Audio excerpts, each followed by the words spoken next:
Lectures ആണല്ലോ. അപ്പൊ ഇന്ന് നമ്മൾ കോൺട്രാക്ടിന്റെ ക്ലാസ് ആണ് എടുത്തുകൊണ്ടിരുന്നത്. കോൺട്രാക്ടിന്റെ ക്ലാസ് കണ്ടു നോക്കിയിട്ടില്ലാത്തവർ കണ്ടു നോക്കുക. നമ്മൾ ബാക്കി ക്ലാസ് ഒക്കെ അപ്ലോഡ് ചെയ്തിട്ടുണ്ടായിരുന്നു. അപ്പൊ കോൺട്രാക്ടില് സെക്ഷൻ 31 കണ്ടീജന്റ് കോൺട്രാക്ട് ആണ് ഇനി എടുക്കുന്നത്. ഇതുവരെയുള്ള പോർഷൻസ് ആയിരുന്നു കഴിഞ്ഞ ക്ലാസ്സിൽ എടുത്ത് നിർത്തിയത്. അപ്പൊ contract to do or not to do something, ഇതിന്റെ ഡെഫിനിഷൻ ഇങ്ങനെയാ പറയുന്നത്. കണ്ടീജന്റ് കോൺട്രാക്ട് എന്ന് പറഞ്ഞാൽ കോൺട്രാക്ട് ടു ഡു, എന്തെങ്കിലും ഒരു കാര്യം ചെയ്യാനോ ചെയ്യാതിരിക്കാനോ ഉള്ള ഒരു contract. Contract to do or not to do something, എന്തെങ്കിലും ഒരു കാര്യം ചെയ്യാനോ ചെയ്യാതിരിക്കാനോ വേണ്ടിയിട്ടുള്ള ഒരു കോൺട്രാക്ട് ആണ്. എങ്ങനെയാണെങ്കിൽ if some event collateral to such contract does or does not happen, ഒരു കാര്യം നടക്കുമ്പോഴോ നടക്കാതിരിക്കുമ്പോഴോ, നമ്മൾ പറഞ്ഞിട്ടുണ്ടാവും എന്ത് കാര്യമാണ് ആ ഇവന്റ് അവിടെ സ്പെസിഫൈ ചെയ്തിട്ട് അത് നടക്കുമ്പോഴോ നടക്കാതിരിക്കുമ്പോഴോ സംബന്ധിച്ചുള്ള ഒരു കോൺട്രാക്ട് ആണെങ്കിൽ അതിനെ കണ്ടീജന്റ് കോൺട്രാക്ട് എന്ന് പറയും. അപ്പൊ അതായത് സപ്പോസ് ഞാൻ പറയാം, നിങ്ങളുടെ വീട് കത്തുകയാണെങ്കിൽ ഞാൻ നിങ്ങൾക്ക് 1000 രൂപ തരാം, വീട് കത്തിപ്പോവാണെങ്കിൽ. അല്ലെങ്കിൽ നിങ്ങളുടെ ഈ ഒരു ഷിപ്പ് തിരിച്ചു വന്നില്ല എങ്കിൽ ഞാൻ നിങ്ങൾക്ക് പൈസ തരാം, അല്ലെങ്കിൽ തിരിച്ചു വരുവാണെങ്കിൽ നിങ്ങൾക്ക് പൈസ തരാം എന്നൊക്കെ പറഞ്ഞുകൊണ്ട് നമ്മൾ ഒരു എഗ്രിമെന്റിൽ ഏർപ്പെടും. അപ്പൊ ഒരു ഇവന്റ് അവിടെ ഉണ്ട്. ആ സ്പെസിഫൈഡ് ആയിട്ടുള്ള ഇവന്റ് നടക്കുമ്പോഴോ നടക്കാതിരിക്കുമ്പോഴോ, അത് നമ്മൾ പറയുന്ന പോലെ ഇരിക്കും ഹാപ്പനിങ് അല്ലെങ്കിൽ non happening of A specified event. എന്തെങ്കിലും ഒരു ഇവന്റ് അവിടെ പറഞ്ഞ് വ്യക്തമാക്കിയിട്ടുണ്ട്. ഇപ്പൊ ഇവിടെ ഷിപ്പ് തിരിച്ചു വരണം അല്ലെങ്കിൽ വീട് കത്തണം എന്നുള്ളത് ആ സംഭവം എന്താണെന്ന് അവിടെ സ്പെസിഫൈ ചെയ്തിട്ടുണ്ട്. അപ്പൊ ആ സ്പെസിഫൈഡ് ആയിട്ടുള്ള ഇവന്റിന്റെ ഹാപ്പനിങ്ങിലോ നോൺ ഹാപ്പനിങ്ങിനോ ഡിപ്പെൻഡ് ചെയ്ത് അതിനെ സംബന്ധിച്ചിരിക്കുന്ന ഒരു കോൺട്രാക്ട് ആണെങ്കിൽ ഒരു കണ്ടീഷൻ, കണ്ടീജന്റ് കോൺട്രാക്ട് എന്ന് പറയുമ്പോൾ തന്നെ അറിയാം ഒരു കണ്ടീഷനെ ബേസ് ചെയ്തിട്ടുള്ള, അപ്പൊ അങ്ങനെ സ്പെസിഫൈ ചെയ്തിട്ടുള്ള ഒരു കണ്ടീഷനെ ബേസ് ചെയ്തിട്ടുള്ള കോൺട്രാക്ട് ആണ്.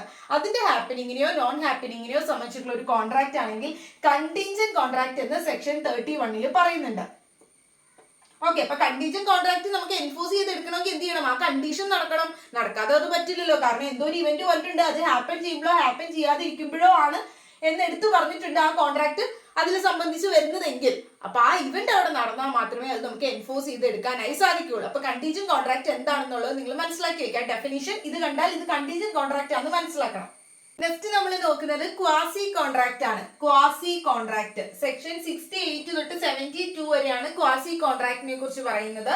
സെക്ഷൻ ആർട്ടിലേലും നിങ്ങൾ കുഴപ്പമില്ല. ക്വാസി കോൺട്രാക്ട് എന്താണെന്ന് നോക്കാം. ക്വാസി തോന്നിപ്പിക്കുന്നവ, അതായത് ആസിഫ് അല്ലെങ്കിൽ ലൈക്ക് അതുപോലെ തോന്നിപ്പിക്കുന്നവ. കോൺട്രാക്ട്, കോൺട്രാക്ട് പോലെ തോന്നിപ്പിക്കുന്നവ. കോൺട്രാക്ട് വേണമെങ്കിൽ എന്ത് വേണം? ഓഫർ വേണം, ആക്സെപ്റ്റൻസ് വേണം. ഒരാൾ ഓഫർ നടത്തിയിരിക്കണം, മറ്റൊരാളെ ആക്സെപ്റ്റൻസ് ചെയ്യണം. അതായത് ഓഫർ വെച്ച് പ്രപ്പോസൽ വെച്ച് ആക്സെപ്റ്റ് ചെയ്ത് അങ്ങനെ കൺസിഡറേഷനോടൊക്കെ കൂടിയൊക്കെയാണ് പിന്നെ എന്ത് ചെയ്യുന്നത്. നമുക്കറിയാം അതൊരു ഓഫർ ആക്സെപ്റ്റ് ഒക്കെ ചെയ്ത് കൺസിഡറേഷൻ ഒക്കെ വന്നാൽ മാത്രമേ അത് കോൺട്രാക്ട് ആകുള്ളൂ, അത് വാലിഡ് ഒക്കെ ആവണമെങ്കിൽ. അപ്പൊ അങ്ങനെ നമ്മൾ എന്തൊക്കെയാണെന്ന് കഴിഞ്ഞ ക്ലാസ്സിൽ ഇട്ടിട്ടുണ്ടായിരുന്നു. അപ്പൊ അങ്ങനെയുള്ള ആ ഒരു കോൺട്രാക്ട് ക്വാസി കോൺട്രാക്ട്. ഇതെങ്ങനെ ഈ ക്വാസി കോൺട്രാക്ട് എന്ന് പേര് വന്നത്? ക്വാസി എന്ന് പറയുന്നത് എക്സാക്ട് കോൺട്രാക്ട് അല്ല. ഇതുപോലെയുള്ള നേരത്തെ പറഞ്ഞ പോലെയുള്ള ഓഫറോ ആക്സെപ്റ്റൻസോ അവിടെ കൺസിഡറേഷനോ അങ്ങനെ വന്നിട്ടുള്ള ഒന്നല്ല ഇത്. പക്ഷെ ഇത് കോൺട്രാക്ട് പോലെ തോന്നിപ്പിക്കും. അപ്പൊ ക്വാസി കോൺട്രാക്ട് എന്ന് പറഞ്ഞാൽ എക്സാക്ട് കോൺട്രാക്ട് അല്ല, പക്ഷെ ലൈക്ക് കോൺട്രാക്ട് പോലെ, അതായത് കോൺട്രാക്ടിന്റെ സ്വഭാവം പോലെ തന്നെ കണക്കാക്കുന്നവയാണ് ക്വാസി കോൺട്രാക്ട് എന്ന് സെക്ഷൻ 68 തൊട്ട് 72 വരെയുള്ള പറയുന്നത്. അപ്പൊ അതില് certain relations resembling those created by contract, അതായത് ചില റിലേഷൻ എന്ന് പറഞ്ഞാൽ ചില പാർട്ടീസ് തമ്മിലുള്ള റിലേഷൻസിനെ അത് കോൺട്രാക്ട് ആയിട്ട് കണക്കാക്കും. കോൺട്രാക്ട് അല്ലെങ്കിൽ പോലും ക്വാസി കോൺട്രാക്ട് പോലെ തോന്നിപ്പിക്കുന്നവയായി കണക്കാക്കും. അതിൽ പറയുന്നതാണ് സെക്ഷൻ 68 ആണ് ആദ്യം കൊടുത്തിട്ടുള്ളത്. 68 നെസസറി സപ്ലൈഡ് ടു ഇൻകോമ്പീറ്റന്റ് പേഴ്സൺസ്, അതായത് കോൺട്രാക്റ്റിൽ ഏർപ്പെടാൻ ഇൻകോമ്പീറ്റന്റ് ആയിട്ടുള്ള വ്യക്തികൾ ആരൊക്കെയാണ്, കപ്പാസിറ്റി ഏതൊക്കെയാണെന്ന് ഞാൻ പറഞ്ഞിരുന്നു. കോമ്പീറ്റന്റ് ആയിട്ടുള്ള വ്യക്തി എന്ന് പറഞ്ഞാൽ മേജർ ആയിരിക്കണം, സൗണ്ട് മൈൻഡ് ആയിരിക്കണം, ഇങ്ങനെയൊക്കെ പറഞ്ഞില്ലേ. അപ്പൊ ഇവിടെ മേജർ അല്ല, മൈനർ ആയിട്ടുള്ള വ്യക്തിയാണ്, അതോടൊപ്പം തന്നെ അൺസൗണ്ട് മൈൻഡ് ആയിട്ടുള്ള വ്യക്തിയാണ്. അങ്ങനെ ഏതെങ്കിലും ആയിക്കോട്ടെ, ഒന്നുമില്ലെങ്കിൽ അൺസൗണ്ട് മൈൻഡ് ആയിട്ടുള്ള വ്യക്തി അല്ലെങ്കിൽ മൈനർ ആയിട്ടുള്ള വ്യക്തി. ഇങ്ങനെ ഇൻകോമ്പീറ്റന്റ് ആയിട്ടുള്ള പേഴ്സൺസിനെ നമ്മൾ നെസസറീസ് സപ്ലൈ ചെയ്തു. നെസസറീസ് പറഞ്ഞാൽ എന്താ? ആവശ്യമുള്ള സാധനങ്ങൾ സപ്ലൈ ചെയ്തു. അങ്ങനെ ചെയ്തു കഴിഞ്ഞാൽ എന്ത് സംഭവിക്കും? അതായത് ഇപ്പൊ ഇത്രയേ ഉള്ളൂ, ഒരു മൈനർ ആയിട്ടുള്ള കുട്ടി, 10 വയസ്സുള്ള ഒരു കുട്ടി, ആ കുട്ടിക്ക് വേണ്ടിയിട്ട് മെഡിക്കൽ ആവശ്യങ്ങൾക്കായിട്ടോ അല്ലെങ്കിൽ ഇപ്പൊ പഠന സൗകര്യങ്ങൾക്കായിട്ടോ ഞാൻ ഈ പറയുന്ന ആവശ്യമുള്ള സാധനങ്ങളൊക്കെ കൊടുത്തു. പക്ഷെ അത് ഞാൻ ഫ്രീ ആയിട്ടല്ലോ കൊടുത്തേ, ഞാൻ കൊടുത്തു എന്ന് പറഞ്ഞുകൊണ്ട് എന്ത് ചെയ്യണം? എനിക്ക് നഷ്ടം വരരുതല്ലോ. ഞാനിങ്ങനെ ഗിഫ്റ്റ് ആയിട്ട് കൊടുത്തോന്നല്ല, പക്ഷെ ഞങ്ങൾ കൊടുത്തു. പക്ഷെ ആ കൊച്ചു ഇപ്പൊ അത് തിരിച്ചു തന്നില്ല എന്നും പറഞ്ഞുകൊണ്ട്, അല്ലെങ്കിൽ ഒരു അൺസൗണ്ട് മൈൻഡ്, മാനസികമായിട്ടുള്ള ബുദ്ധിമുട്ടുള്ള അല്ലെങ്കിൽ മെന്റലി ഫിറ്റ് അല്ലാത്ത ഒരു വ്യക്തിക്കാണ് ഞാനത് കൊടുത്തത്. അങ്ങനെ കൊടുത്തതെങ്കിൽ എന്ത് ചെയ്യാൻ പറ്റും? എനിക്ക് ആളുടെ അടുത്ത് നിന്ന് അത് തിരിച്ചു വാങ്ങാനായിട്ട് ആൾക്കെതിരെ കേസ് കൊടുക്കാൻ പറ്റുമോ? പറ്റില്ല. കാരണം ഈ പറയുന്ന മൈനർ പേഴ്സണുമായിട്ടൊക്കെ കോൺട്രാക്റ്റിൽ ഏർപ്പെട്ട അത് വോയിഡ് അബ് ഇനിഷ്യോ ആണെന്ന് നമ്മൾ പഠിച്ചിട്ടുണ്ട്. അസാധുവാണ്, തുടക്കം തൊട്ടേ അസാധുവാണ്. അപ്പൊ എനിക്ക് കൊടുത്തിട്ട് കേസ് കൊടുത്ത് എനിക്കത് എൻഫോഴ്സ് ചെയ്തെടുക്കാനായിട്ട് പറ്റില്ല.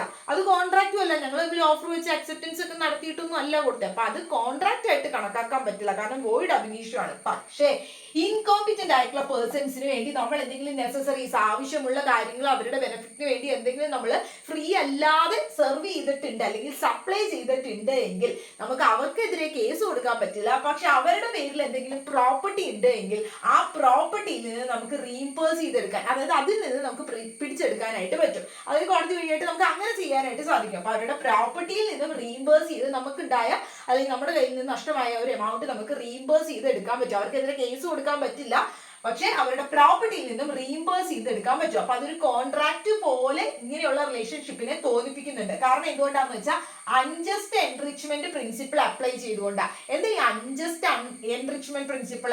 അൺജസ്റ്റ് എൻറിച്ച്മെന്റ് പ്രിൻസിപ്പിൾ എന്ന് പറഞ്ഞാൽ no man must grow rich out of another person's loss. അതായത് മറ്റൊരാളുടെ നഷ്ടത്തിൽ നിന്നും വേറൊരാള് ലാഭം കൊയ്യരുത്, അതാണ് ഉദ്ദേശിക്കുന്നത്. അതായത് ഇപ്പൊ ഞാൻ ഈ പറയുന്ന ആൾക്ക് നെസസറീസ് സപ്ലൈ ചെയ്തപ്പോൾ എനിക്ക് നഷ്ടം ഉണ്ടായി, പക്ഷെ അത് കാരണം അയാൾ ലാഭം കിട്ടുന്നു. അപ്പൊ എനിക്കാണെങ്കിൽ തിരിച്ച് തന്നിട്ടുമില്ല ഒന്നും. അപ്പൊ ഒരാളുടെ കയ്യിലെ നഷ്ടം കൊണ്ട് മറ്റൊരാൾ റിച്ച് ആവരുത് എന്ന കോൺസെപ്റ്റ് ആണ് അൺജസ്റ്റ്. അപ്പൊ അങ്ങനെ വരുമ്പോൾ ഒരു അനീതി ആവൂല അവിടെ. അപ്പൊ അതുകൊണ്ടാണ് അൺജസ്റ്റ് എൻറിച്ച്മെന്റ് പ്രിൻസിപ്പിൾ പ്രകാരമാണ് ഈ ക്വാസി കോൺട്രാക്ട് മുഴുവനായിട്ടും പറയുന്നത്. അതിൽ എന്താ പറയുന്നത് വെച്ചാൽ അനദർ പേഴ്സന്റെ ലോസ് അവിടെ ഉണ്ടാവരുത്. അപ്പൊ ആ ലോസ് വഴിയായിട്ട്, മറ്റൊരാളുടെ നഷ്ടം വഴിയായിട്ട് ഒരാൾ അവിടെ ലാഭം കൊയ്യരുത്, റിച്ച് ആവരുത് എന്നുള്ള രീതിയിലാണ് പറയുന്നത്. അപ്പൊ അതുകൊണ്ട് തന്നെയാണ് നമ്മൾ ഏതെങ്കിലും നെസസറീസ്, ആവശ്യമുള്ള സാധനങ്ങൾ ഇൻകോമ്പിറ്റന്റ് ആയിട്ടുള്ള പേഴ്സൺസിന് സപ്ലൈ ചെയ്താലും അവരുടെ പ്രോപ്പർട്ടിയിൽ നിന്ന് നമുക്ക് റീഇംബേഴ്സ് ചെയ്തെടുക്കാൻ പറ്റും. കാരണം അതൊരു ക്വാസി കോൺട്രാക്ട് പോലെ തോന്നിപ്പിക്കുന്നവയായിട്ടാണ് ഈ റിലേഷൻസിനെ കാണുന്നത്. ഇനി അടുത്തതാണ് 69 പറയുന്ന റീഇംബേഴ്സ്മെന്റ് ഓഫ് മണി. അതായത് ഇപ്പൊ വേറൊരാൾ, ആക്ച്വലി ഒരാൾ പേ ചെയ്യേണ്ട പൈസയായിരുന്നു, ലീഗലി ബൗണ്ട് ആയിട്ടുള്ള പേഴ്സൺ. അതായത് ഈ പൈസ കൊടുക്കാനായിട്ട് ലീഗലി ബൗണ്ട് എന്ന് പറഞ്ഞാൽ എന്താ? നിയമപ്രകാരം നിർബന്ധിതനായ വ്യക്തി വേറൊരാളാ. പക്ഷെ അയാൾക്ക് വേണ്ടി ഞാൻ ഈ പൈസ കൊടുത്തു കഴിഞ്ഞാൽ എന്ത് ചെയ്യണം?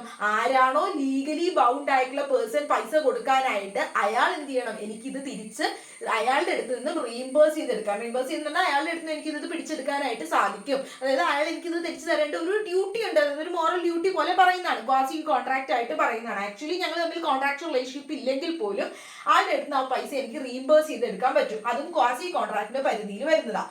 ഇനി അടുത്തത് പറയുന്നത് obligation of person enjoy the benefit of non gracious act. അതായത് നമ്മൾ ഈ പറയുന്ന തരത്തിൽ ഫ്രീ ആയിട്ടല്ലാതെ, നോൺ ഗ്രേഷ്യസ് ആക്ട് എന്ന് പറഞ്ഞാൽ ഫ്രീ ആയിട്ടല്ലാതെ, ഇപ്പൊ നോൺ ഇല്ലായിരുന്നെങ്കിൽ ഫ്രീ ആയിട്ട് കൊടുക്കുന്നതായി പോകും. നോൺ കൂടി ഉള്ളതുകൊണ്ട് നോട്ട് ഇൻ ഫ്രീ, അതായത് ഫ്രീ ആയിട്ട് നമ്മൾ കൊടുക്കുന്നതല്ല, ഫ്രീ അല്ലാതെ ഞാൻ ഒരാൾക്ക് ഒരു കാര്യം ചെയ്യും, എന്തെങ്കിലും സർവീസ് ചെയ്യുക, അല്ലെങ്കിൽ ഞാൻ വഴിയായിട്ട് അയാൾക്ക് എന്തെങ്കിലും കിട്ടിക്കഴിഞ്ഞാൽ അയാൾ എന്ത് ചെയ്യണം? അതിന് തിരിച്ച് ഒബ്ലിഗേഷൻ, അയാൾ ആ ബെനിഫിറ്റ് അയാളെ എൻജോയ് ചെയ്തിട്ടുണ്ട് എങ്കിൽ അത് തിരിച്ചു തരാനായിട്ടുള്ള ഒബ്ലിഗേഷൻ ആ പേഴ്സൺ ഉണ്ട്. ആക്ച്വലി ഞങ്ങൾ തമ്മിൽ കോൺട്രാക്ട് ഇല്ലെങ്കിലും അത് അൺജസ്റ്റ് എൻറിച്ച്മെന്റ് പ്രിൻസിപ്പിൾ, ഒരാളുടെ ലാഭത്തിൽ നിന്ന് മറ്റൊരാൾ നേട്ടം കൊയ്യരുത് എന്ന് പറയുന്ന പ്രിൻസിപ്പിൾ വെച്ചുകൊണ്ട് നമ്മൾ അതും ക്വാസി കോൺട്രാക്ട് ആയിട്ട് കണക്കാക്കുന്നത്. അതായത് ഫ്രീ ആയിട്ടല്ല, ഞാൻ അബദ്ധത്തിൽ മാറിപ്പോയി എന്റെ കുറെ സാധനങ്ങൾ ഒരാളുടെ വീട്ടിൽ കൊണ്ട് അറിയാണ്ട് വെച്ചു, അയാളുടെ കടയിൽ മറന്നു വെച്ചു. ആ മറന്നു വെച്ച സാധനം ഇയാളെടുത്ത് ഉപയോഗിച്ച് എന്ത് ചെയ്തു? അയാൾക്ക് ലാഭം കിട്ടി. ഞാൻ വെച്ചിരുന്ന ആ ഒരു പച്ചക്കറി മൊത്തം ഇയാളെടുത്ത് ഉപയോഗിച്ചൊക്കെ കഴിയുമ്പോഴേക്കും ഞങ്ങൾ തമ്മിൽ കോൺട്രാക്ട് ഇല്ല, എനിക്ക് കേസ് കൊടുക്കാനായിട്ട് പറ്റില്ല എന്ന് പറയാൻ പറ്റില്ല. ക്വാസി കോൺട്രാക്ട് പ്രകാരം എന്റെ ആ ഒരു സർവീസ് വഴിയായിട്ട്, അല്ലെങ്കിൽ ഞാൻ ചെയ്ത ആക്ട്, പ്രവൃത്തി വഴിയായിട്ട്, ഞാൻ ഫ്രീ ആയിട്ട് ചെയ്തല്ല, ഫ്രീ ആയിട്ട് കൊടുത്താണെങ്കിൽ തിരിച്ചു കിട്ടില്ല കേട്ടോ, ഫ്രീ ആയിട്ടല്ലാതെ ഞാൻ ചെയ്ത്, എനിക്ക് തെറ്റുപറ്റിപ്പോയി ഞാൻ അവിടെ വെച്ചിട്ട് പോരാ, പക്ഷെ ഇയാൾ അതെടുത്ത് ഉപയോഗിച്ച് അയാൾക്ക് അതിൽ നിന്ന് ബെനിഫിറ്റ് കിട്ടിയെങ്കിൽ അയാൾക്ക് എന്ത് ഒബ്ലിഗേഷൻ ഉണ്ട്? എനിക്ക് തിരിച്ചു തരാനായിട്ടുള്ള ഒബ്ലിഗേഷൻ ഉണ്ട്. അതും ക്വാസി കോൺട്രാക്ട് ആയിട്ടാണ് കണക്കാക്കുന്നത്, കോൺട്രാക്ട് പോലെ തോന്നിപ്പിക്കുന്നവയാണ്. ഇനി അതോടൊപ്പം തന്നെ അടുത്ത് പറയുന്നത് section 71 responsibility of finder of goods. അതായത് നഷ്ടപ്പെട്ടു പോയ ഗുഡ്സിൽ, ഇപ്പൊ വഴി കിടന്ന് നമുക്ക് എന്തെങ്കിലും സാധനങ്ങൾ കിട്ടുക, ലോസ്റ്റ് ആയി പോയ ഗുഡ്സ് നമുക്ക് കിട്ടുക, ഫൈൻഡ് ചെയ്ത് കണ്ടുപിടിക്കുന്ന ഒരാളെ സംബന്ധിച്ചിടത്തോളം അയാളുടെ റെസ്പോൺസിബിലിറ്റി, ഉത്തരവാദിത്വം എന്ന് പറയുന്നത് ബെയിലിയെ പോലെയാണ്. Bailey, BAILLE, Bailey. ആരാ ഈ ബെയിലി ആരാണെന്ന് പറയാം കേട്ടോ. അപ്പൊ ബെയിലി നമ്മൾ അടുത്ത ക്ലാസ്സിൽ സ്പെസിഫിക് കോൺട്രാക്ട്സ് എടുക്കും. അപ്പൊ അതിൻ്റെ അകത്ത് ബെയിലി ആരാണെന്ന് പറയാം. ബെയിലി എന്ന് പറഞ്ഞാൽ ഇത്രയേ ഉള്ളൂ, ഞാനൊരു വാച്ച് നന്നാക്കാനായിട്ട് കൊടുക്കുമ്പോൾ ഞാൻ ബെയിലർ, കൊടുത്ത ആളായ ഞാൻ ബെയിലർ, ആർക്കാണോ ഞാൻ കൊടുത്തത് അവരാരാ? ബെയിലി. അപ്പൊ ആ ബെയിലിക്ക് എന്താ വാച്ച് നന്നാക്കാൻ കൊടുത്ത കടക്കാരൻ എന്ത് ഉത്തരവാദിത്വം ഉണ്ട്? ഇത് സൂക്ഷിക്കാനായിട്ടുള്ള ഉത്തരവാദിത്വം ഉണ്ട്. പിന്നെ അയാൾ എന്ത് ചെയ്യണം? ഞാൻ ഈ പറയുന്ന പൈസ, വാച്ച് നന്നാക്കിയതിന്റെ പൈസ കൊണ്ട് കൊടുക്കുമ്പോൾ എനിക്കത് തിരിച്ചു തരണം, റിട്ടേൺ ചെയ്യണം. അപ്പൊ എന്തെങ്കിലും ഒരു കാര്യത്തിന് വേണ്ടി ഞാൻ ഒരു ഗുഡ്സ്, ഒരു സർവീസ് ചെയ്യാനോ എന്തെങ്കിലും കാര്യത്തിന് വേണ്ടി ആ ഒരു സ്ഥലത്ത് കൊടുത്തിരിക്കുകയാണ്. ആ ഒരു സർവീസ് അക്കംപ്ലിഷ് ചെയ്ത് അതിനുള്ള പേയ്മെന്റ് കൊടുത്തു കഴിയുമ്പോൾ എന്ത് ചെയ്തിരിക്കണം? ഈ പറയുന്ന ആൾ അതെനിക്ക് റിട്ടേൺ ചെയ്ത് തിരിച്ചു തരണം. അപ്പൊ അങ്ങനെ ബെയിലിയെ പോലെ അതുപോലെ തന്നെയാണ് വഴി കിടന്ന് ഗുഡ്സ് കിട്ടിയാലും അയാളുടെ ഡ്യൂട്ടി. അപ്പൊ റെസ്പോൺസിബിലിറ്റി എന്ന് പറയുന്നത് വഴി കിടന്ന് ഗുഡ്സ് കിട്ടുന്ന ഫൈൻഡർ ഓഫ് ലോസ്റ്റ് ഗുഡ്സിന്റെ റെസ്പോൺസിബിലിറ്റി ആരെ പോലെയാ? ബെയിലിയെ പോലെയാ. അതായത് ബെയിലി എങ്ങനെയാണോ ആ ഗുഡ്സ് സൂക്ഷിക്കുന്നത് അതുപോലെ തന്നെ ഇയാളും അത് സൂക്ഷിക്കണം. പക്ഷെ ഇയാൾ ആ സൂക്ഷിക്കാനായിട്ടുണ്ടായ ചെലവും കാര്യങ്ങളും ഒക്കെ ഈ പറയുന്ന ഒറിജിനൽ ഓണർ വരുമ്പോഴേക്കും അയാളുടെ അടുത്ത് നിന്ന് വാങ്ങിയിട്ട് ഇയാൾക്ക് ഈ ഗുഡ്സ് തിരിച്ചു കൊടുക്കേണ്ട റെസ്പോൺസിബിലിറ്റി ഉണ്ട്. വേണ്ട രീതിയിൽ റീസണബിൾ ആയിട്ടുള്ള ശ്രദ്ധ, കെയർ ഒക്കെ എടുത്ത് അത് സൂക്ഷിക്കണം. അതാണ് ബെയിലിനെ പോലെ റെസ്പോൺസിബിലിറ്റി ഉണ്ട് എന്ന് പറയുന്നത്. കൂടുതൽ കൺഫ്യൂഷൻ ആവണ്ട. ബെയിലി എന്താ, ബെയിൽമെന്റ് എന്താന്നൊക്കെ നമ്മൾ അടുത്ത ക്ലാസ്സിൽ പറയാം. ഇനി 72 പറയുന്നത് liability of person to whom the money is paid thing delivered by mistake or coercion. അതായത് എന്തെങ്കിലും ഭീഷണിയുടെ ത്രെട്ട് വഴിയായിട്ടോ അല്ലെങ്കിൽ ഈ പറയുന്ന ഭീഷണി വഴിയായിട്ടോ അല്ലെങ്കിൽ മിസ്റ്റേക്ക് പറ്റിക്കൊണ്ടോ എന്തെങ്കിലും ഒരു സാധനമോ അല്ലെങ്കിൽ എന്തെങ്കിലും പൈസയോ ഞാൻ ഒരാൾക്ക് ഡെലിവറി ചെയ്തു, അബദ്ധം പറ്റി ഡെലിവറി ചെയ്താണെങ്കിൽ അത് തിരിച്ചു തരാനായിട്ടുള്ള റെസ്പോൺസിബിലിറ്റി, ലയബിലിറ്റി ആ പേഴ്സണും ഉണ്ട്. അതായത് ഇപ്പൊ ഞാനും വേറൊരാളും കൂടിയിട്ടാണ് മറ്റൊരാളുടെ അടുത്ത് നിന്ന് 1000 രൂപ വാങ്ങിയത്. എയും ബിയും കൂടി ചെന്ന് സിയുടെ അടുത്ത് നിന്ന് 1000 രൂപ വാങ്ങി. ഒന്നിച്ചാ വാങ്ങിയത്, ഒറ്റടിക്കും, രണ്ടുപേർക്കും കൂടി വേണ്ടിയിട്ടാണ് വാങ്ങിയത്. എന്നിട്ട് ഇത് എന്ത് ചെയ്യുന്നു? നമ്മൾ ഈ തിരിച്ച് അയാൾക്ക് കൊണ്ട് പൈസ കൊടുക്കുന്നത് എ മാത്രം കൊണ്ട് കൊടുക്കുന്നുള്ളൂ, ബി കൊടുത്തില്ല. പക്ഷെ ഒരാൾ കൊടുത്താലും അയാൾക്ക് 1000 രൂപ കിട്ടിയെന്നേ. കിട്ടി കഴിഞ്ഞിട്ട് ഈ ബി കൊണ്ട് 1000 രൂപ കൊടുത്തപ്പോൾ ഇയാൾ വീണ്ടും മേടിക്കുക.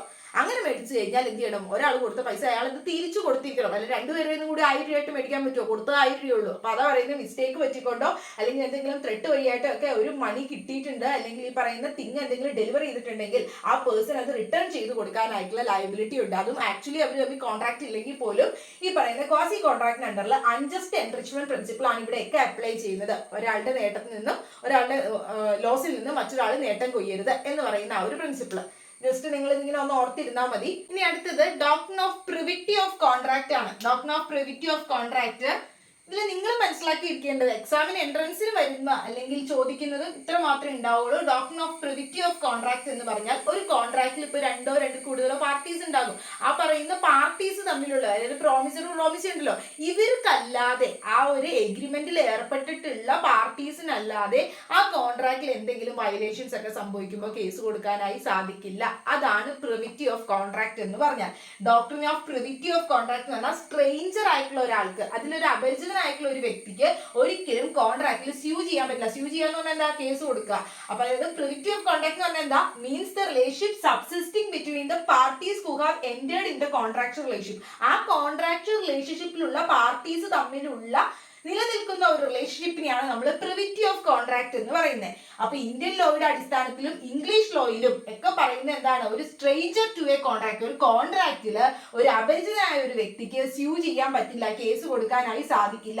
Only parties in A contract can sue. ആ ഒരു കോൺട്രാക്റ്റിലെ പാർട്ടീസിന് മാത്രമേ, ആ കോൺട്രാക്ച്വൽ റിലേഷൻഷിപ്പ് നിലനിൽക്കുന്ന ആ വ്യക്തികൾക്ക് മാത്രമേ സ്യൂ ചെയ്യാൻ, അതിൽ എന്തെങ്കിലും വയലേഷൻ അല്ലെങ്കിൽ ബ്രീച്ച് ഒക്കെ സംഭവിച്ചു, ലംഘനമൊക്കെ നടത്തിയ കേസ് കൊടുക്കാനായിട്ട് സ്യൂ ചെയ്യാനായിട്ട് സാധിക്കുന്ന ആർക്ക് മാത്രം? ആ പാർട്ടീസിന് മാത്രമേ പറ്റുള്ളൂ.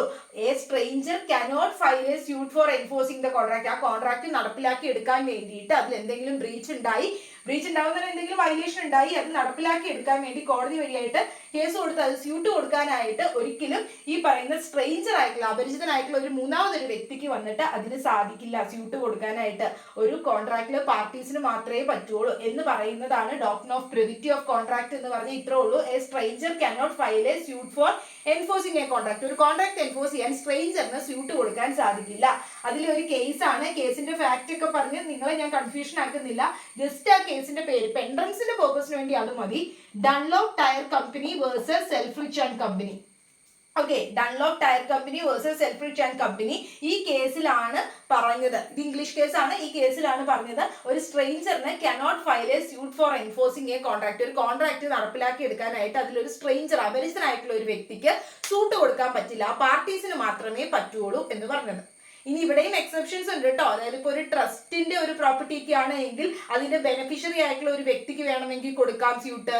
അങ്ങനെ കുറെ പറയുന്നുണ്ട്. ഇനി അക്നോളജ്ഡ് ആയിട്ടുള്ള ഒരു വ്യക്തിക്കാണ് എങ്കിൽ കൊടുക്കാം, അങ്ങനെ പറയുന്നുണ്ട്. ആ എക്സെപ്ഷൻസിലേക്കൊന്നും നിങ്ങൾ പോകണ്ട, ജസ്റ്റ് ഇത് മനസ്സിലാക്കിയിരിക്കുക. പ്രിവിറ്റി ഓഫ് കോൺട്രാക്ട് എന്ന് പറഞ്ഞാൽ സ്ട്രേഞ്ചർ ഒരു കോൺട്രാക്റ്റിന് കോൺട്രാക്റ്റിൽ സ്യൂട്ട് ഫയൽ ചെയ്യാനായിട്ട് സാധിക്കില്ല. Stranger cannot file a suit for enforcing a contract. അതിലൊരു കേസാണ്, ആ കേസിന്റെ പേര് ഓർത്തിരിക്കാം. ഇനി അടുത്തത് ഏതൊക്കെ സിറ്റുവേഷനിലാണ് ഒരു കോൺട്രാക്ട് ഡിസ്ചാർജ് ആവുന്നത്? ഡിസ്ചാർജ് ആവുക എന്ന് പറഞ്ഞാൽ എന്താ? ടെർമിനേറ്റ് ആവുക, കോൺട്രാക്ട് ഇല്ലാതാവുന്നത് ഏതൊക്കെ സിറ്റുവേഷൻസിലാണ്? ഒന്ന് ബൈ പെർഫോമൻസ് വഴിയായിട്ട്. പെർഫോമൻസ് വഴിയായിട്ട് എന്ന് പറഞ്ഞാൽ എന്താ? അത് ചെയ്യുന്നത് വഴിയായിട്ട്. ഇപ്പൊ ഞാനും വേറൊരാളും കൂടി കോൺട്രാക്റ്റിൽ ഏർപ്പെട്ടത് ഒരു കാര്യം ചെയ്യാൻ വേണ്ടിയിട്ടാണ്. അത് പെർഫോം ചെയ്ത് കഴിഞ്ഞ് കഴിഞ്ഞാൽ പിന്നെ ആ കോൺട്രാക്ട് ഡിസ്ചാർജ് ആയി. ഇനി അതല്ല, ഇപ്പൊ ഞാൻ ഒരാൾക്ക് ഒരു പടം വെച്ചു കൊടുക്കാനാണ് ഒരു കോൺട്രാക്റ്റിൽ ഏർപ്പെട്ടത്, കൊടുക്കാമെന്ന് പറഞ്ഞു. പക്ഷെ ഞാൻ ഈ ഒരു കോൺട്രാക്റ്റിൽ ഏർപ്പെട്ട് എഗ്രിമെന്റിലൊക്കെ ഏർപ്പെട്ട് കോൺട്രാക്ട് ആയ ശേഷം ഞാൻ മരിച്ചു പോകുന്നു. ഞാൻ മരിച്ചു പോയി കഴിഞ്ഞാൽ പിന്നെ എനിക്കിത് പെർഫോം ചെയ്യാനായിട്ട് പറ്റില്ല. ഞാൻ തന്നെ അത് പെർഫോം ചെയ്യണം. അപ്പോൾ വന്നാലും ആ കോൺട്രാക്ട് എന്തായി? ഡിസ്ചാർജ് ആയി പോയി. ഞാൻ തന്നെ പടമൊക്കെ വരച്ചു കൊടുക്കാനായിട്ട് നമ്മളൊരു കോൺട്രാക്റ്റിൽ ഏർപ്പെട്ടാൽ അത് നമ്മൾ തന്നെ ചെയ്യണമല്ലോ. പിന്നെ എൻ്റെ ലീഗൽ റെപ്രസെന്റേറ്റീവ്സിനൊന്നും ചെയ്യാനായിട്ടൊന്നും പറ്റില്ല. അപ്പൊ അതുകൊണ്ട് തന്നെ അത് ഡിസ്ചാർജ് ആയി പോകും. ഇനി അതല്ല, നമ്മളിപ്പോ ഞാൻ ഒരാൾക്ക് 1000 രൂപ കൊടുക്കുമ്പോൾ അയാൾ ഇത്ര ഗുഡ്സ് തരാമെന്ന് എന്നോട് പറഞ്ഞത്. ഓക്കെ, പക്ഷെ ഈ പറയുന്ന ഞാൻ മരിച്ചുപോയി. പക്ഷെ എന്നാൽ പോലും എന്റെ ലീഗൽ ആയിട്ടുള്ള റെപ്രസെന്റേറ്റീവ്സിന് എന്ത് ചെയ്യാൻ പറ്റും? ഈ പറയുന്ന ലീഗൽ റെപ്രസെന്റേറ്റീവ്സ് പറഞ്ഞാൽ മനസ്സിലായി, നമ്മുടെ ബാക്കി പിൻതലമുറയിലുള്ളവര്. അപ്പൊ അങ്ങനെയുള്ളവര്, നമ്മുടെ ബാക്കി ആരാണോ പിന്തുടർച്ച അവകാശം വരുന്നവര്, അവർക്ക് എന്ത് ചെയ്യാൻ പറ്റും? ഈ ഒരു 1000 രൂപ കൊടുത്തിട്ട് ആ ഒരു ഗുഡ്സ് വാങ്ങാനായിട്ട് പറ്റും. അയാൾ ഗുഡ്സ് തരുമ്പോൾ നമ്മൾ 1000 രൂപ കൊടുക്കേണ്ടത് നമ്മുടെ റെസ്പോൺസിബിലിറ്റി ആണ്. അപ്പൊ നമ്മൾ ഓൾറെഡി അങ്ങനെ ഒരു കോൺട്രാക്ട് ഉണ്ടായിരുന്നല്ലോ, ആള് വെച്ച് പോയാലും അത് പെർഫോം ചെയ്യാൻ പറ്റും. പക്ഷെ പടം വരയ്ക്കുന്ന കാര്യത്തിലൊക്കെ നമ്മൾ തന്നെ വരച്ചു കൊടുക്കേണ്ടതല്ലേ, വേറൊരാൾക്ക് വരച്ചു കൊടുക്കാൻ പറ്റില്ലല്ലോ. അപ്പൊ അങ്ങനെ വരുമ്പോഴും കോൺട്രാക്ട് ഇതും പെർഫോം ചെയ്ത് കഴിഞ്ഞാൽ ആ കോൺട്രാക്ട് എന്ത് ചെയ്തു? അത് ഡിസ്ചാർജ് ആയി. അപ്പൊ അത് പെർഫോമൻസ്, അത് ചെയ്യുന്നത് വഴിയായിട്ട് കോൺട്രാക്ട് എന്ത് ചെയ്യും? ഡിസ്ചാർജ് ആകും, അത് ടെർമിനേറ്റ് ആകും. അതല്ലെങ്കിൽ എഗ്രിമെന്റോ കൺസെന്റോ വഴിയായിട്ട്. എഗ്രിമെന്റോ കൺസെന്റോ വഴിയായിട്ട് എങ്ങനെയാണ് ഡിസ്ചാർജ് ആകുന്നത്, കോൺട്രാക്ട് ഇല്ലാതാകുന്നതെന്ന് പറഞ്ഞാൽ, അതായത് ആ കോൺട്രാക്റ്റിലെ പാർട്ടീസ് ഇല്ലേ, വ്യക്തികള്, അതായത് പ്രോമിസർ പ്രോമിസി, ഇവര് തമ്മിൽ എഗ്രിമെന്റിൽ ഏർപ്പെടുകയാണ്. ഇവര് പറയുകയാണ്, ഇവര് എഗ്രി ചെയ്യുവാണ്, ഇവരൊരു ഒത്തുതീർപ്പിൽ എത്തുക, ഇവര് കൺസെന്റോടുകൂടി, പരസ്പര സമ്മതത്തോടുകൂടി ഇവര് എഗ്രിമെന്റ് വഴിയായിട്ട് ഈ കോൺട്രാക്ട് ഡിസ്ചാർജ് ചെയ്യാൻ പറ്റും. ഒന്ന് പറയുന്നതാണ് സെക്ഷൻ 62 പ്രകാരം നൊവേഷൻ. നൊവേഷൻ എന്താന്ന് നോക്കാം. നൊവേഷൻ എന്ന് പറഞ്ഞാൽ parties to an existing contract, ഇപ്പൊ നിലനിൽക്കുന്ന കോൺട്രാക്റ്റിലെ പാർട്ടീസ് ആയിട്ടുള്ളവര് അവർ എഗ്രി ചെയ്യുന്നു, അവർ പരസ്പരം എഗ്രിമെന്റിൽ എത്തുന്നു. എന്താ അവർ എഗ്രി ചെയ്യുന്നത്? To substitute a new contract. ഈ കോൺട്രാക്ട് നമുക്ക് മാറ്റിയിട്ട് ഒരു പുതിയ കോൺട്രാക്ട് സബ്സ്റ്റിറ്റ്യൂട്ട് ചെയ്യാം. ഇതിന് പകരം ഇത് വേണ്ട, ഇത് പൊളിച്ചു പണത് ഒരു പുതിയ കോൺട്രാക്ട് സബ്സ്റ്റിറ്റ്യൂട്ട് ചെയ്യാമെന്ന് ഇവര് തമ്മിൽ പാർട്ടീസ് തമ്മിൽ കൺസെന്റോട് കൂടി തീരുമാനിക്കുകയാണ് എങ്കിൽ അതിനെയാണ് നൊവേഷൻ എന്ന് പറയുന്നത്. അപ്പൊ പിന്നെ ഒരു പുതിയൊരു കോൺട്രാക്ട് വന്നു. അപ്പൊ പിന്നെ ഈ പഴയ കോൺട്രാക്ട് എന്തായി? നേരത്തെ ഉണ്ടായിരുന്ന കോൺട്രാക്ട് ഡിസ്ചാർജ് ചെയ്തു. അതായത് ഞാനും ഒരാളും കൂടി തമ്മിൽ ഒരു കോൺട്രാക്ട് ഉണ്ടായിരുന്നു. ആ കോൺട്രാക്ട് ഞങ്ങൾ പറയും ഇതിൽ കുറച്ച് മാറ്റങ്ങളൊക്കെ വരുത്തി ഞങ്ങൾ പൊളിച്ചു പണിയാൻ തീരുമാനിച്ചു. അപ്പൊ ഞങ്ങൾ നേരത്തെ ഉണ്ടാക്കി വെച്ച ആ കോൺട്രാക്ട് അവിടെ ഡിസ്ചാർജ് ആയി, അത് അവിടെ ഇല്ലാതായി പോയി. അപ്പൊ നൊവേഷൻ എന്ന് പറഞ്ഞാൽ എക്സിസ്റ്റിംഗ് ആയിട്ടുള്ള കോൺട്രാക്റ്റിലെ പാർട്ടീസ് അവർ എഗ്രി ചെയ്യുന്നു ഒരു സബ്സ്റ്റിറ്റ്യൂട്ട് ന്യൂ കോൺട്രാക്ട്, ഒരു പുതിയ കോൺട്രാക്ട് വഴിയായിട്ട് സബ്സ്റ്റിറ്റ്യൂട്ട് ചെയ്യുന്നതിനാണ് നൊവേഷൻ. ഒരു പുതിയ കോൺട്രാക്ട് വഴിയായിട്ട് സബ്സ്റ്റിറ്റ്യൂട്ട് ചെയ്യുക. അപ്പൊ ഒറിജിനൽ ആയിട്ടുള്ള കോൺട്രാക്ട് അവിടെ ഉണ്ടായിരുന്നത് പെർഫോം ചെയ്യേണ്ട ആവശ്യമില്ല, അത് ഡിസ്ചാർജ് ആയി പോകും.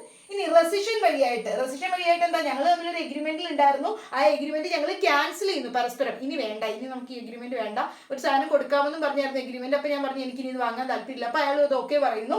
അങ്ങനെ ആ എഗ്രിമെന്റ് ഞങ്ങൾ ക്യാൻസൽ ചെയ്യുവാണെങ്കിൽ റെസിഷൻ വഴിയായിട്ട് എന്ത് ചെയ്യാൻ പറ്റും? പരസ്പരം എഗ്രിമെന്റോട് കൂടിയിട്ട് ആ കോൺട്രാക്ട് ഡിസ്ചാർജ് ചെയ്യാൻ പറ്റും. അല്ലെങ്കിൽ ഓൾട്ടറേഷൻ വഴിയായിട്ട് എന്ന് പറഞ്ഞാൽ എന്താ?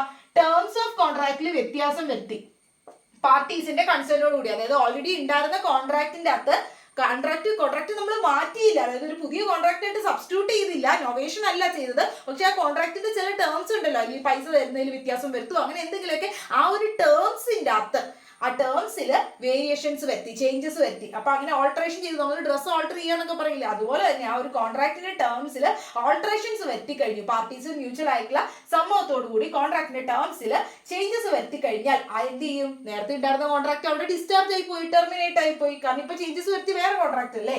ഇനി റെമിഷൻ വഴിയായിട്ട് എന്ന് പറഞ്ഞാൽ എന്താ? പാർട്ടീസ് എഗ്രിമെന്റോട് കൂടി അവരുടെ പരസ്പര കൺസെന്റോട് കൂടി അവർ തീരുമാനിക്കുന്നു, എനിക്ക് ഇത്ര രൂപയാണ് നീ തരാനുള്ള, 5000 രൂപ തരാനുള്ള, പക്ഷെ 3000 രൂപ എനിക്ക് തന്നു വിചാരിക്കുകയാണ്, ഓക്കെ ഇത് ഇനി ബാധ്യത തീർന്നു, മതി, ഇനി നീ തരണ്ട, ഇതോടുകൂടി കോൺട്രാക്ട് ഞാൻ അവസാനിപ്പിക്കുന്നു, ഇത് മതി, ഇത് കിട്ടിയതുകൊണ്ട് ഞാൻ സ്വീകരിക്കുന്നു എന്നുള്ള രീതിയിലാണെങ്കിൽ റെമിഷൻ വഴിയായിട്ടും ആ ഒരു കോൺട്രാക്ട് ഡിസ്ചാർജ് ചെയ്യാൻ പറ്റും. അതായത് എന്താ? Acceptance of a lesser sum than agreed amount, agree ചെയ്ത എമൗണ്ടിനേക്കാളും കുറഞ്ഞ ഒരു പൈസ അക്സെപ്റ്റ് ചെയ്യുന്നു. ആ ഒരു കൺസെന്റോട് കൂടി പാർട്ടീസ് അങ്ങനെ എഗ്രി ചെയ്താലും കോൺട്രാക്ട് ഡിസ്ചാർജ് ആയി പോകും. അല്ലെങ്കിൽ വെയ്വർ എന്ന് പറഞ്ഞാൽ എന്താ? ഇന്റൻഷനലി റിലിംഗ്വിഷ് ചെയ്യുക, വേണ്ട എനിക്ക് 5000 രൂപ തരാനുണ്ട്, വേണ്ട ഞാൻ വിട്ട് കളഞ്ഞേക്കണം, ഇനി ഇത് വേണ്ട, ഇങ്ങനെ ഒരു ഇതേ വേണ്ട, കോൺട്രാക്ട് വേണ്ട, വേണ്ടെന്നുള്ള രീതിയിൽ വിട്ട് കളഞ്ഞിട്ടുണ്ട്. അപ്പൊ അങ്ങനെ ദയവ് ചെയ്തുകൊണ്ട് മനഃപൂർവ്വം ഇംഗ്ലീഷ് ചെയ്തുകൊണ്ടും ഈ പറയുന്ന കോൺട്രാക്ട് ഡിസ്ചാർജ് ചെയ്യാൻ സാധിക്കും. അല്ലെങ്കിൽ ഡോക്ടറിന് അഗൈൻസ്റ്റ് ഡബിൾ സാറ്റിസ്ഫാക്ഷൻ എന്ന് പറഞ്ഞാൽ എന്താ? ഈ ഡോക്ടറിന് അഗൈൻസ്റ്റ് ഡബിൾ സാറ്റിസ്ഫാക്ഷൻ എന്ന് പറഞ്ഞാൽ ഡബിൾ സാറ്റിസ്ഫാക്ഷൻ പറ്റില്ല. അതായത് എനിക്കൊരാൾ പൈസ തരാനുണ്ടായിരുന്നു 1 ലക്ഷം രൂപ, അത് എനിക്ക് ഇയാളാണ് തരേണ്ടത്, പ്രോമിസിയാണ് എനിക്ക് തരേണ്ടത്. പക്ഷേ ഈ പ്രോമിസിക്ക് കിട്ടാനുണ്ടായിരുന്നു. അപ്പൊ അതായത് പ്രോമിസർ ആ തരേണ്ടത്, എനിക്ക് തരാമെന്ന് ഒരാൾ പ്രോമിസ് ചെയ്തിട്ടുണ്ട്. അതായത് ഇപ്പൊ എന്നോട് ഇപ്പോ ഈ ഒരു വ്യക്തി പ്രോമിസ് ചെയ്തിട്ടുണ്ട് എനിക്ക് 1 ലക്ഷം രൂപ തരാമെന്ന്. അയാൾ തരേണ്ട പൈസയാ, അപ്പൊ അയാൾ തരാമെന്ന് പ്രോമിസ് ചെയ്തേക്കോ. പക്ഷെ ഇയാൾ തന്നില്ല, പ്രോമിസർ അല്ല ചെയ്യുന്നത്, വേറൊരു തേർഡ് പേഴ്സൺ, മൂന്നാമതൊരു വ്യക്തി വന്നിട്ട് എനിക്ക് ഈ പറയുന്ന അയാൾ തരാനുള്ള പൈസ എനിക്ക് ഇയാൾ തരുക, 1 ലക്ഷം രൂപ തന്നു കഴിഞ്ഞാൽ പിന്നെ എനിക്ക് ഈ പറയുന്ന ഈ പ്രോമിസറിന്റെ അടുത്ത് പ്രോമിസിയായി എനിക്ക് അയാൾക്കെതിരെ എൻഫോഴ്സ് ചെയ്ത് ഈ കോൺട്രാക്ട് കൊടുക്കാനായിട്ട് പറ്റില്ല. കാരണം എന്തുകൊണ്ട്? അത് കഴിഞ്ഞു പോയി, എനിക്ക് ഒരിടത്തു നിന്ന് സാറ്റിസ്ഫാക്ഷൻ കിട്ടിയല്ലോ. അപ്പൊ ഡബിൾ സാറ്റിസ്ഫാക്ഷൻ പറ്റില്ല എന്ന് പറയുന്ന റൂളാണ്. അപ്പൊ അങ്ങനെ വരുമ്പോൾ എന്ത് ചെയ്തു? ആ കോൺട്രാക്ട് ഡിസ്ചാർജ് ആയി പോകും. വേറൊരാളുടെ അടുത്ത് നിന്ന് എനിക്ക് ഈ പ്രോമിസർ തരാനുള്ള പേയ്മെന്റ് പ്രോമിസിയായി എനിക്ക് കിട്ടിയെങ്കിൽ പിന്നെ എന്ത് ചെയ്യാൻ പറ്റില്ല? ആ പ്രോമിസറിന്റെ അടുത്ത് എനിക്ക് അത് എൻഫോഴ്സ് ചെയ്യാനായിട്ട് പറ്റില്ല. ആരാണ് പ്രോമിസർ പ്രോമിസ് ചെയ്യുന്നൊക്കെ ഉള്ള കൺഫ്യൂഷൻ ഉണ്ടെങ്കിൽ ഫസ്റ്റ് വീഡിയോ കണ്ടു നോക്കാം കേട്ടോ. അപ്പൊ ഡോക്ടറിന് അഗൈൻസ്റ്റ് ഡബിൾ സാറ്റിസ്ഫാക്ഷൻ പറ്റില്ല. അപ്പൊ ഈ പറയുന്ന രീതികളിലൊക്കെയാണ് കോൺട്രാക്ട് ഡിസ്ചാർജ് ആവുന്നത്. അടുത്ത് പറയുന്നത് discharge by impossibility of performance. അത് പെർഫോം ചെയ്യാൻ പറ്റുന്നില്ല. അതായത് നമ്മൾ പെർഫോം ചെയ്യാൻ വെച്ച ആ ഒരു കാര്യം ഇനിയിപ്പോ പെർഫോം ചെയ്യാൻ പറ്റില്ല. ആ പറയുന്ന ഒരു ഇമ്പോസിബിലിറ്റി, പിന്നീട് ആദ്യം ആ ഒരു ഇമ്പോസിബിലിറ്റി ഇല്ലായിരുന്നു, പിന്നീട് ഒരു ഇമ്പോസിബിലിറ്റി, ഒരു അസാധ്യത വന്നു, ഇനി ഇത് ചെയ്യാൻ പറ്റില്ല, അസാധ്യമായ ഒരു സിറ്റുവേഷൻ വന്നെങ്കിൽ അതിനെയാണ് നമ്മൾ ഡോക്ട്രിൻ ഓഫ് ഫ്രസ്ട്രേഷൻ എന്ന് പറയുന്നത്. ഡോക്ട്രിൻ ഓഫ് ഫ്രസ്ട്രേഷൻ, ഫ്രസ്ട്രേറ്റഡ് ആയി പോയി, കോൺട്രാക്റ്റിന് നമുക്ക് ചെയ്യാൻ പറ്റില്ല. അങ്ങനെ ഒരു സിറ്റുവേഷൻ വന്നാലും ആ കോൺട്രാക്ട് എന്തായി പോകും? ഡിസ്ചാർജ് ആയി പോകും. അത് വോയിഡ് ആണ്. സബ്സിക്വന്റ് ആയിട്ട് ഒരു ഇമ്പോസിബിലിറ്റി എന്ന് പറഞ്ഞാൽ എന്താ? ഇനി പറ്റില്ലാത്ത ഒരു, പോസിബിൾ അല്ല, സാധ്യമല്ലാത്ത ഒരു സിറ്റുവേഷൻ, ഇമ്പോസിബിലിറ്റി അവിടെ വന്നു കഴിഞ്ഞാലും ആ കോൺട്രാക്ട് ഡോക്ടർ ഓഫ് ഫ്രസ്ട്രേഷൻ വഴിയായി അത് ഇനി ഫ്രസ്ട്രേറ്റഡ് ആയിപ്പോയി, വോയിഡ് ആയിപ്പോയി, അസാധുവായിപ്പോയി. അതായത് ഇപ്പോൾ എയും ബിയും കൂടി കല്യാണം കഴിക്കാമെന്ന ഒരു എഗ്രിമെന്റിൽ എത്തി, പക്ഷേ കല്യാണത്തിന് ഡേറ്റ് ഒക്കെ ഫിക്സ് ചെയ്യുന്നതിന് മുമ്പ് എക്ക് മാഡ് ആയിപ്പോയി, വട്ടായിപ്പോയി. അപ്പൊ പിന്നെ എന്ത് ചെയ്യാൻ പറ്റും? പറ്റില്ല. അപ്പൊ ആ ഒരു കോൺട്രാക്ട് അവിടെ പെർഫോം ചെയ്യാനായിട്ട് പറ്റില്ല. സോ അത് പിന്നീട് സബ്സിക്വന്റ് ആയിട്ട് പിന്നീട് കോൺട്രാക്റ്റിൽ ഏർപ്പെട്ടതിന് ശേഷം, പിന്നീട് എഗ്രിമെന്റിന് ശേഷം, പിന്നീട് ഒരു സബ്സിക്വന്റ് ആയിട്ട് ഒരു ഇമ്പോസിബിലിറ്റി, അസാധ്യത അവിടെ വന്നു കഴിഞ്ഞാൽ എന്തോ സംഭവിക്കും? അത് ഫ്രസ്ട്രേറ്റഡ് ആയിപ്പോയി. ആ കോൺട്രാക്ട് പിന്നെ എൻഫോഴ്സ് ചെയ്ത് എടുക്കാനായിട്ട് സാധിക്കില്ല. കാരണം അത് ഫ്രസ്ട്രേറ്റഡ് ആയിപ്പോയി, അത് പിന്നെ വോയിഡ് ആണ്, അസാധുവാണ്. ഡിസ്ചാർജ് ചെയ്യാനായിട്ടുള്ള കണ്ടീഷൻസ് ആണ്, ബാലൻസ് നമ്മൾ പറയുകയാണ്. Destruction of A subject matter of contract. അതായത് ആ കോൺട്രാക്ടിന്റെ സബ്ജക്ട് മാറ്റർ എന്താണോ അത് നശിച്ചു പോയി. അതായത് ഈ പറയുന്ന കുതിരേനെ വിൽക്കാനാണ് ഞങ്ങൾ തമ്മിൽ കോൺട്രാക്റ്റിൽ ഏർപ്പെട്ടത്, കുതിര ഇതിന്റെ ഇടയ്ക്ക് ചത്തുപോയി. അപ്പൊ പിന്നെ സബ്ജക്ട് മാറ്റർ നശിച്ചു പോയി കഴിഞ്ഞാൽ പിന്നെ എന്ത് ചെയ്യും? ഡിസ്ട്രക്ഷൻ ആയി പോയി കഴിഞ്ഞാൽ അവിടെ ഈ പറയുന്ന കോൺട്രാക്ട് ഡിസ്ചാർജ് ആയി, ടെർമിനേറ്റ് ആയി പോകും. സിറ്റുവേഷൻസ് ആണ് പറയുന്നത് കോൺട്രാക്ട് ഡിസ്ചാർജ് ആയി പോകുന്നത്. അടുത്തത് death or disablement of parties. ഈ പറയുന്ന കോൺട്രാക്റ്റിൽ ഏർപ്പെട്ടിരുന്ന പാർട്ടീസിൽ ആരെങ്കിലും, ആ വ്യക്തികളിൽ ആരെങ്കിലും അവർ ഡിസേബിൾ ആയിപ്പോയി. അതായത് അവർ എന്തിനാണോ ആ കോൺട്രാക്ട് ഏർപ്പെട്ടത് ആ കാര്യം ചെയ്യാൻ കഴിഞ്ഞാൽ അവർക്ക് പറ്റില്ല, അവർ ഡിസേബിൾ ആയിപ്പോയി. അതായത് ഗിത്താർ ഒന്ന് വായിക്കാമെന്ന് പറഞ്ഞുകൊണ്ടാണ് ഞാൻ കോൺട്രാക്റ്റിൽ ഏർപ്പെട്ടത്, പൈസയൊക്കെ കൊടുത്ത് കോൺട്രാക്റ്റിൽ ഏർപ്പെട്ടത് അതിന് വേണ്ടിയിട്ടായിരുന്നു. പക്ഷെ എനിക്ക് എന്ത് ചെയ്തു? ഞാൻ പാരലൈസ്ഡ് ആയിപ്പോയി, അല്ലെങ്കിൽ ഈ പറയുന്ന നേരത്തിൽ എന്റെ കൈക്ക് എന്തെങ്കിലും ആക്സിഡന്റ് ഒക്കെ പറ്റി ഞാൻ ഇൽനെസ് ആയിപ്പോയി. ആ സിറ്റുവേഷനിലാണെങ്കിൽ പിന്നെ എന്ത് ചെയ്യാൻ പറ്റില്ല? അത് പെർഫോം ചെയ്യാനായിട്ട് പറ്റില്ല. അല്ലെങ്കിൽ ഞാൻ മരണപ്പെട്ടു പോയി, അപ്പോഴും എന്ത് ചെയ്യും? ആ കോൺട്രാക്ട് അവിടെ ഡിസ്ചാർജ് ആയി ഇല്ലാതായി പോകും. അല്ലെങ്കിൽ സബ്സിക്വന്റ് ആയിട്ട് ഒരു ഇല്ലീഗാലിറ്റി വന്നു. ഇല്ലീഗാലിറ്റി എന്ന് പറഞ്ഞാൽ എന്താ? ലീഗൽ എന്ന് പറഞ്ഞാൽ എന്താ? നിയമപ്രകാരം വാലിഡ് ആണ്, ഇല്ലീഗൽ ആണ്.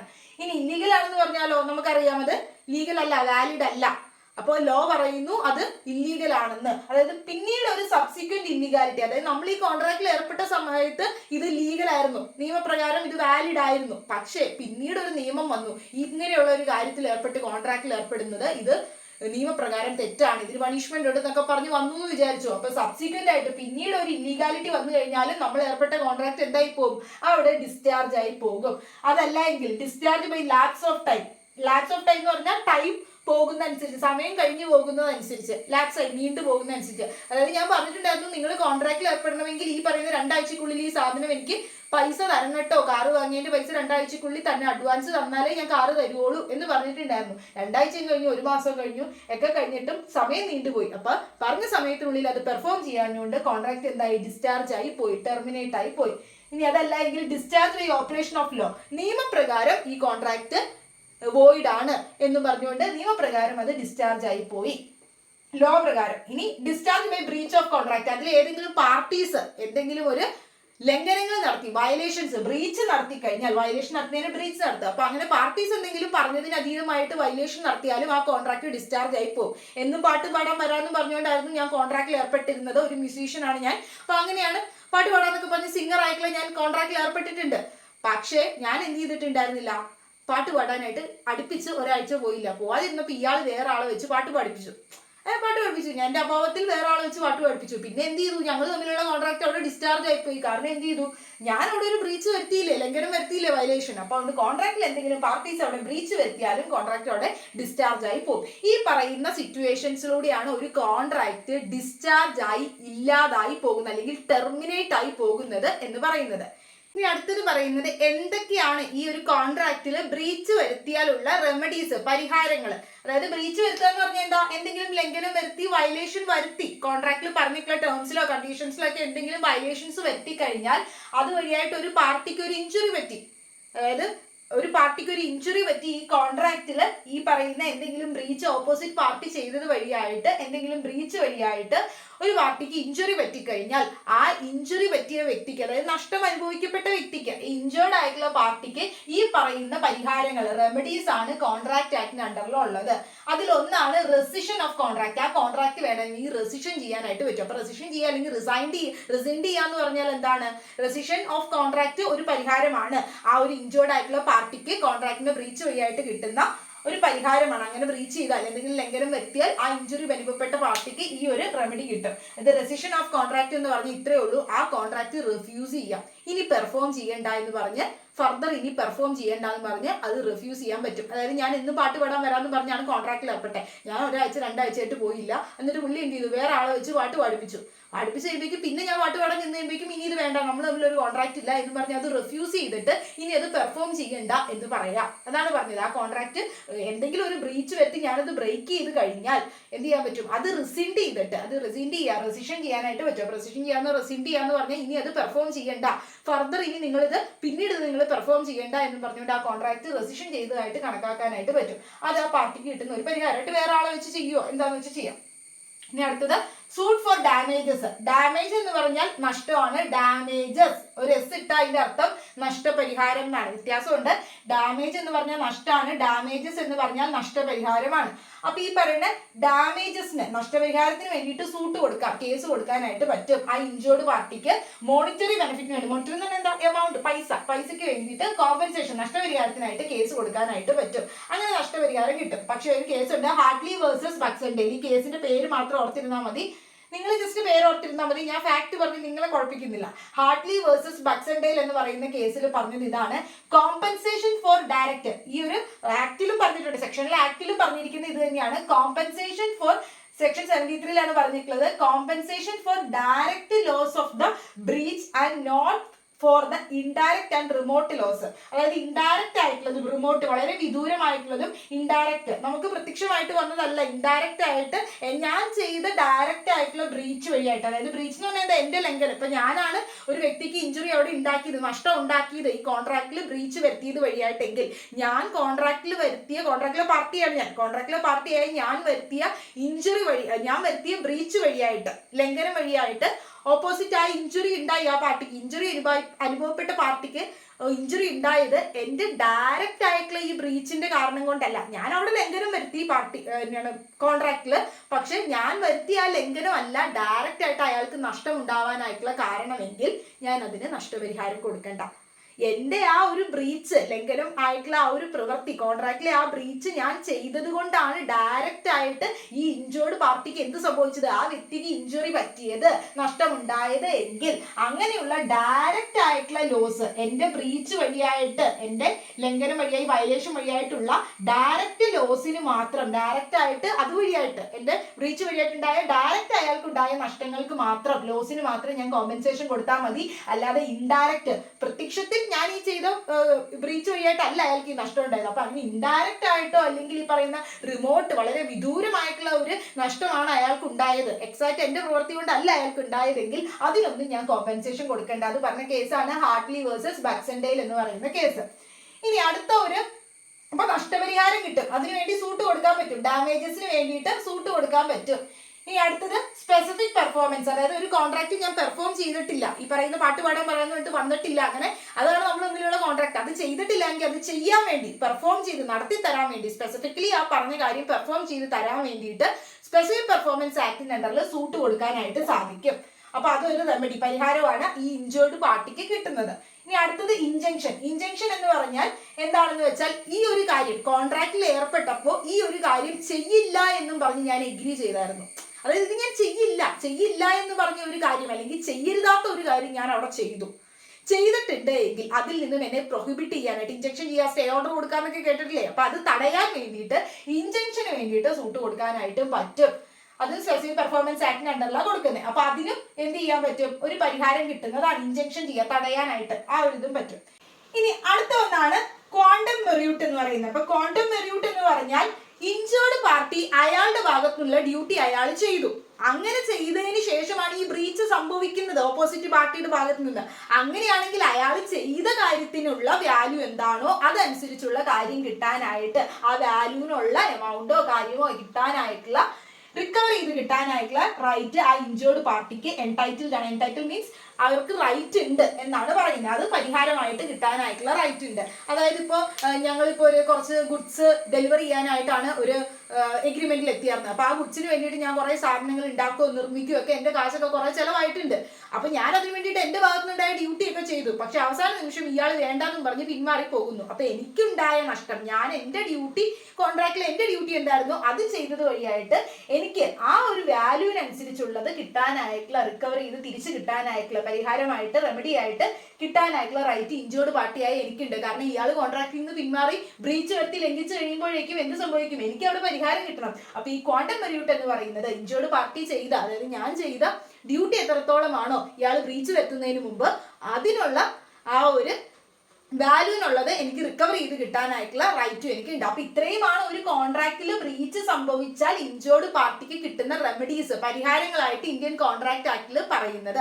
അപ്പൊ ഇത്രയുമാണ് കോൺട്രാക്ടിന്റെ ക്ലാസ്സസ്. കുറച്ച് ലെങ്തി ആയിട്ടുള്ള വീഡിയോ ആയി പോയി, കാരണം നമ്മൾ ആ ഒരു കോൺട്രാക്ടിന്റെ ആ ഒരു സ്പെസിഫിക് ആയിട്ടുള്ള പെർഫോമൻസ്, സ്പെസിഫിക് ആയിട്ടുള്ള കോൺട്രാക്ട് അല്ലെങ്കിൽ സ്പെഷ്യൽ കോൺട്രാക്റ്റുകൾ പറയുന്നതിന് മുമ്പ് ജനറൽ ആയിട്ടുള്ള പ്രിൻസിപ്പിൾസിന്റെ ക്ലാസ് ഇനിയും വെച്ച് ലാഗ് ചെയ്യിക്കണ്ടല്ലോ എന്ന് വിചാരിച്ചാണ് ഒറ്റ ക്ലാസ് ആയിട്ട് ഇട്ടത്. വീഡിയോ കുറച്ച് ലാഗ് ആയി പോയി എനിക്കറിയാം. സോ നിങ്ങൾ എല്ലാവരും കാണുക, നിങ്ങളുടെ എക്സാമും എടുക്കാറായി, അപ്പൊ അതുകൊണ്ടാണ് ചെറിയ ചെറിയ വീഡിയോ ആക്കാണ്ട് കുറച്ച് ലെങ്തി ആയിട്ട് പോയത്. അപ്പൊ നിങ്ങൾ ക്ലാസ്സസ് കേൾക്കുക, നിങ്ങൾ അതൊക്കെ നോക്കി പഠിക്കുക, കോൺട്രാക്ടിന്റെ ക്ലാസ്സസും ഒക്കെ യൂസ്ഫുൾ ആക്കി. ഇനി അടുത്ത് നമ്മൾ ടോട്ടിന്റെ ക്ലാസ്സസ് എടുക്കുന്നതായിരിക്കും. അപ്പൊ അതിനു മുമ്പ് കോൺട്രാക്ടിന്റെ ഒരു ക്ലാസ്സും കൂടി ഉണ്ട്, സ്പെഷ്യൽ കോൺട്രാക്റ്റുകളെ സംബന്ധിച്ച് നമ്മളൊരു ക്ലാസ് എടുക്കുന്നതായിരിക്കും. അപ്പൊ അതിൽ മെയിൻ ആയിട്ടുള്ള കാര്യങ്ങളെ സംബന്ധിച്ച് ഒരു ക്ലാസ്സിന്റെ ഒരു വീഡിയോയും കൂടി ഉള്ളൂ. അപ്പൊ അത് കഴിഞ്ഞാൽ നിങ്ങൾക്ക് തീരും. അപ്പോൾ നിങ്ങൾ എല്ലാവരും ക്ലാസ്സസ് ഒക്കെ കണ്ടു പഠിക്കുക. Thank you for watching.